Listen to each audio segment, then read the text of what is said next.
pound of water. Ice cold water. I put a little bit of ice cubes into the container before I added the water, and then stirred it up, and I actually added 1 tablespoon of salt to the water to dissolve it.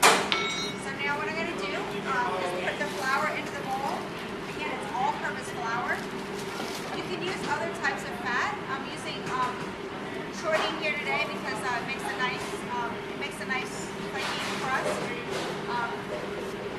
So we're going to cut in the butter. Now when you do that, there's 2 ways of cutting it in.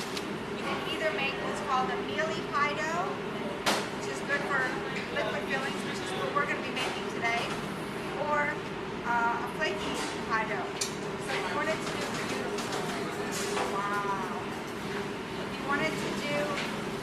flaky pie dough, you want to leave the pieces of fat bigger. So for flaky pie dough, you want to put the pieces of fat about the size of a nut. So if you zoom in here, for a flaky dough, which would be nice for top crusts or filling, you'd want to leave about the size of a nut. So your fat pieces should be big like that. And for a mealy dough, you break them up smaller, so where the whole mixture looks like a course meal. When you're making this pie dough, so again, it's flaky or mealy. We're having 2 liquid scent fillings, so we're going to be making mealy dough. When you cut your butter in, again, mealy, smaller pieces, flaky, bigger pieces of fat. You can use different kinds of fat. Margarine is good. Butter is nice but expensive. And the shortening makes a nice crust. So, one common mistake is at this stage to overmix, over-rub the dough. Rubbing it in, that's why it has the name rub method.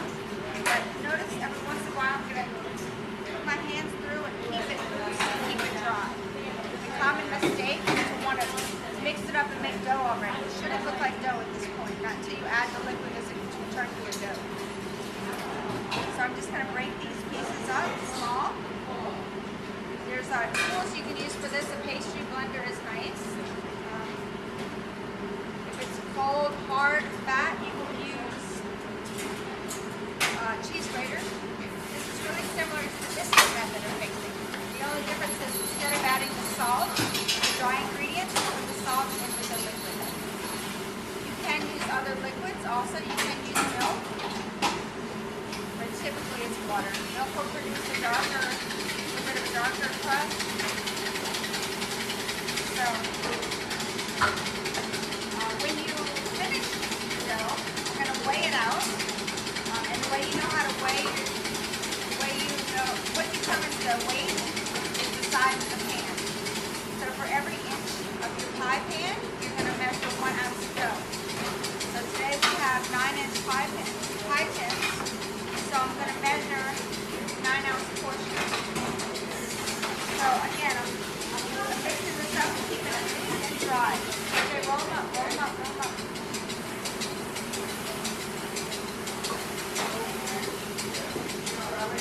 You don't want to overmix your pie dough.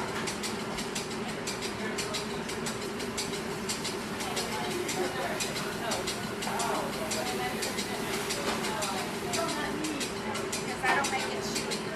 So when we add the liquid, we're only going to mix it to combine.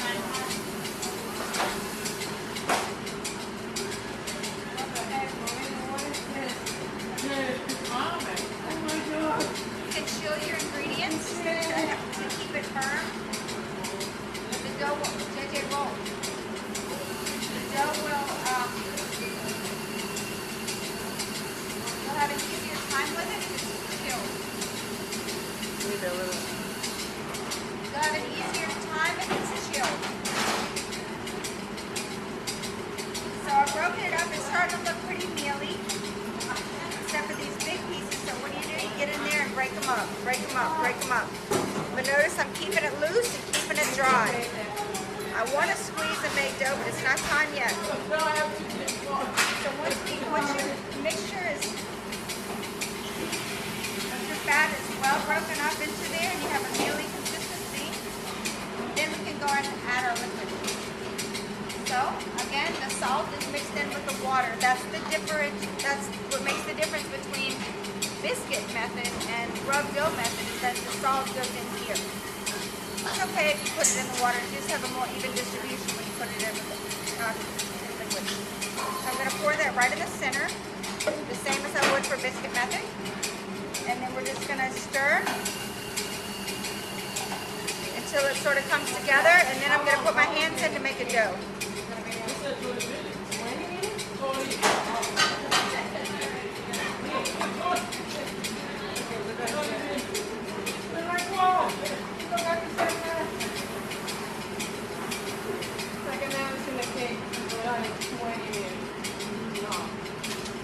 So now it's coming together as a dough. Again, we don't want to overmix because we want it to be tender, and we don't want to develop any gluten in the flour. So that's why we have to really limit our mixing time, just till it comes together. And it should all pull away from the side of the bowl. When it does, it's ready to portion. So I've got my scraper here, so I don't leave any in the bowl. Every ounce counts.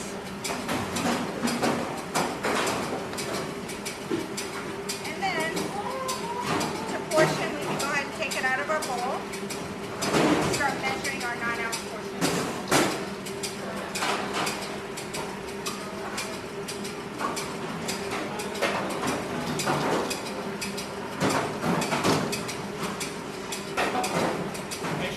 So we have a nice mass here.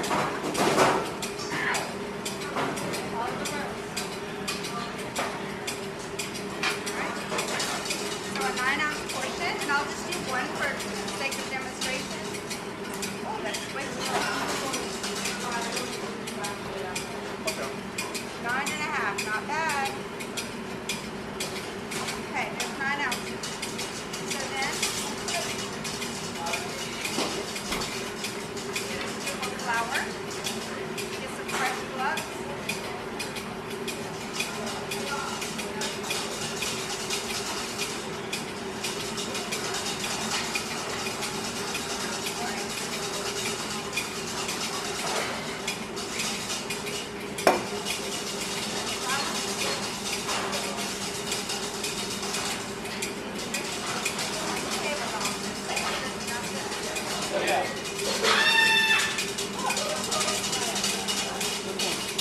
So when you're spreading flour on the table, we're going to use hard flour, bright flour.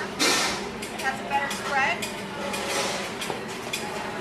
So once we get a clear plate here, we're going to use the flouring motion. Get a layer of flour underneath. Flour on the hands. And we're going to start by shaping it disc. Edges nice and smooth, kind of fun, like Play-Doh. Keep your hands floured, edges nice and smooth, and we're aiming to get a nice disc. When you're rolling the dough, the goal is to stay even thickness and round. Prepare a pan, give a light spray over the table, not over the floor, so no one slips and falls. And then we're going to roll our dough. So starting in the middle of the dough, I don't go all the way to the edge. Again, middle. You want to turn it often. That way you prevent it from sticking to the table. So turning often. Remember, the goal is to stay even thickness and even round. If you're not sure, you can get down and look at it. Look at the thickness. Don't get too big because we want all of this to go in the pan. So if you keep rolling and rolling and rolling until you're too big, you're going to end up throwing it away. So you check your size and the diameter of the pan. You want about an inch and a half of overhang, which is where we are. So then you take your dough, fold it in half, line that center line up with the center line of the pan, spread it out. And we're going to tuck in those tops to create our fluted edge. So I'm just going to go around the edge and sort of tuck it in or tuck it on top. You're not going to put it in the pan. You're just sort of going to put it on top of the ledge. So you round that off all the way around. And then we're going to flute the edge. And we're going to dock it. So once you have your pieces all around, just go ahead and feel. You can spread it out. And then you're going to pinch to make pinch the sides. Pinch your edges. Oh, that's nice. Thanks for showing me the different things. So notice we don't have any to throw away here. It's all in the pan. You don't want to throw your dough in the trash. That's why it's important to keep your mixing the same. So to dock, we just simply poke some holes in the bottom. And if you needed to blind bake, if you were making a pie that got a baked center, put a piece of paper down, some beans, bake it until it was lightly golden brown, and then take it out. Today we're not baking at all. We're just going to fill the custard right in there. And that's 3-2-1 dough.